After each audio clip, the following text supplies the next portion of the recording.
Got a lot of them written in here. Let's start with Eric for just a second. Eric writes in and says, was the water that Jesus turned into wine, was it alcohol? Well, it wasn't pure alcohol, that's for sure.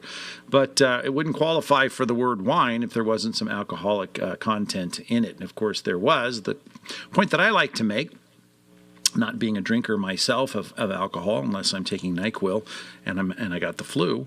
Other than that, as a beverage, I think there's plenty of other things for me to drink, especially because, here's my point, there was a very big difference between the alcoholic content of first century wine and what we have in alcoholic content today in all of the beverages that are alcoholic beverages. Much higher content, and that makes sense, right? We're able to fortify these spirits, as they say, these alcoholic beverages, and they will get you drunk a lot faster than the wine of the first century.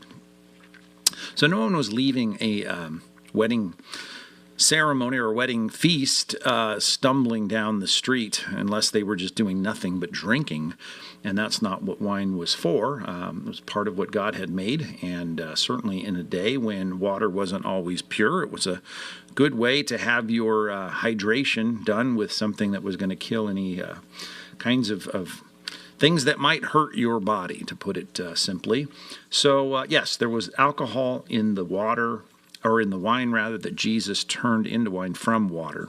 But I don't know that that is an endorsement that all of us should be engaged in drinking. Timothy himself, as a pastor in Ephesus, where there was plenty of people that were doing nothing but wine bibbing, as it was put in the Old Testament, just lingering long over their wine, as it says in the scriptures. He said he swore it off, and yet Paul had to say, hey, for your stomach, you might need some. So why don't you take a little wine for your stomach? So if you can take wine, take a little wine and make sure it's low alcoholic content and never get near inebriation.